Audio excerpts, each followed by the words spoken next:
Selamat siang, nama saya Diva Marisida, NIM saya 6320057. Saya dari opsi Jatiwaringin DSI. Pada kesempatan kali ini saya akan men-sharing tentang sumber modal dan kebijakan dividen. Sumber dana dari dalam perusahaan dapat diartikan sebagai bentuk dana di mana pemenuhan kebutuhan dananya berasal dari dalam perusahaan itu sendiri. Dengan kata lain, dana dengan kekuatan atau kemampuan sendiri. Sumber dana bagi perusahaan dapat dikelompokkan menjadi 3, yaitu sumber dana jangka pendek, sumber dana jangka menengah, dan sumber jangka panjang. Sumber dana jangka pendek ini adalah pendanaan harus dibayar kembali dalam jangka waktu 1 tahun atau kurang. Contohnya itu adalah kredit perdagangan, pinjaman bank jangka pendek, dan surat berharga komersial, dan ada lagi lain-lainnya. Dana pinjaman bank ini meliputi ada 5. Yang pertama itu kredit usaha kecil menengah, yang kedua itu kredit tanpa agunan, leasing, dan ketiga ada kredit pasar uang, yang keempat ada letter of credit, dan terakhir ada factoring. Dan selanjutnya ada sumber dana jangka menengah. Dana jangka menengah ini merupakan sumber dana yang memiliki jangka waktu lebih dari 1 tahun tetapi kurang dari 5 tahun. Jenis sumber dana jangka menengah ini diantaranya adalah term loan, equipment loan, dan leasing. Dan yang terakhir ada sumber dana jangka panjang. Sumber dana ini paling akhir dari rangkaian sumber dana perusahaan, yaitu dari sumber dana jangka panjang. Pengertiannya sendiri adalah pendanaan yang jangka waktu jatuhnya temponya lebih lama, yaitu 5 tahun, lebih dari 5 tahun. Dan jenis-jenis sumber dana yang jangka panjang ini biasanya berbentuk hipotek dan obligasi. Dan juga ada struktur modal. Struktur modal ini pengertiannya adalah perimbangan atau perbandingan antara modal asing dengan modal sendiri.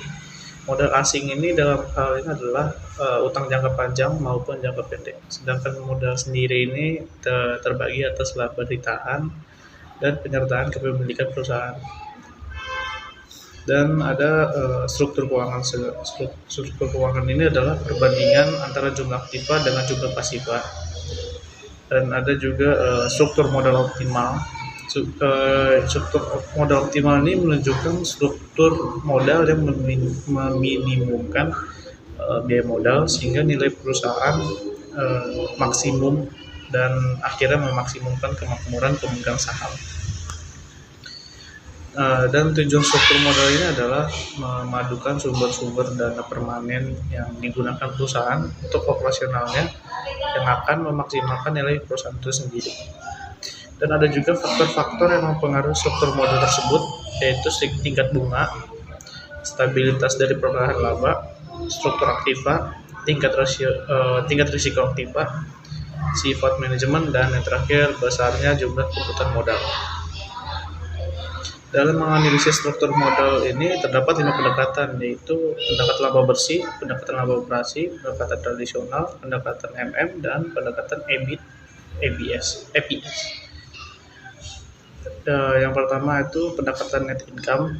Pada pendekatan ini sebagian laba atas pemegang saham dikapitalisasi dengan suatu tingkat kapitalisasi yang konstan, yaitu asumsi yang mendasari pendekatan net income sendiri, yaitu adalah yang pertama biaya utang dan biaya modal sendiri adalah konstan walaupun struktur modalnya berubah.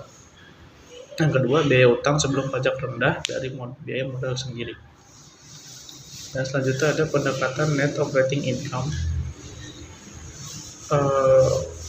Pada pendekatan net income ini tingkat biaya modal rata tertimbang adalah konstan, dan asumsinya mendasari pendekatan ini adalah biaya utang dan biaya modal keseluruhan konstan. Dan perubahan struktur pada pendekatan NOI ini atau net operating income, struktur modal tidak mempengaruhi nilai total perusahaan. Dan selanjutnya ada pendekatan tradisional. Pada pendekatan ini menganggap bahwa biaya modal sendiri akan naik apabila rasio utang meningkat dan biaya utang akan meningkat apabila melebihi tingkat rasio utang tertentu.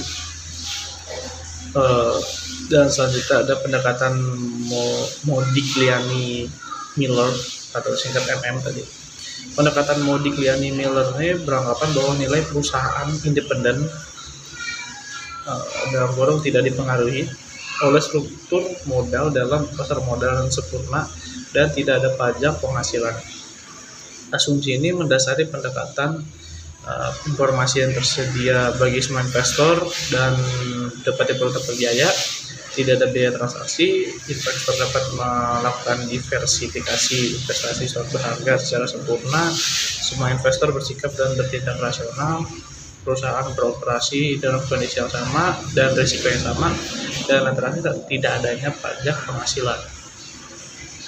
Yang kelima, pendekatan EBIT, EPS. Pendekatan EBIT EPS ini menentukan hubungan antara laba per lembar saham dengan laba sebelum bunga dan pajak pada beberapa alternatif pembagian yang berbeda-beda dan titik kesamaan masing-masing alternatif pembagian tersebut. Dan di dalam sharing kali ini ada namanya kebijakan dividen. Kebijakan dividen atau dividen policy merupakan keputusan apakah laba yang diperoleh perusahaan pada akhir tahun akan dibagi pada pemegang saham dalam bentuk dividen atau akan ditahan untuk menambah modal guna pembiayaan investasi di masa yang akan datang. Dan ada juga faktor yang dapat harus dianalisis perusahaan dalam praktek ketika melakukan pendekatan terhadap keputusan dividen ini, yaitu ada kebutuhan dana bagi perusahaan, ada posisi likuiditas perusahaan, ada kemampuan untuk meminjam, pembatasan dalam perjanjian utang, dan terakhir ada pengendalian perusahaan. Ada beberapa bentuk pembayaran secara tunai atau cash dividend yang dilakukan perusahaan kepada para pemegang saham. Bentuk kebijakan dividen tersebut adalah kebijakan pemberian dividen stabil, pemberian dividen meningkat, pemberian dividen konstan, dan pemberian dividen yang rendah ditambah ekstra. Dan ada juga stabilitas dividen. Stabilitas dividen ini adalah pembayaran dividen yang stabil dalam jangka waktu yang lama. Apabila semua faktor antara dua perusahaan sama, tetapi pembayaran dividen yang berbeda, maka harga saham perusahaan yang membayar dividen secara stabil akan lebih tinggi daripada harga saham perusahaan yang membayar dividen tidak stabil. Nah, sekian sharing saya kali ini. Kurang lebihnya mohon maaf. Wassalamualaikum warahmatullahi wabarakatuh.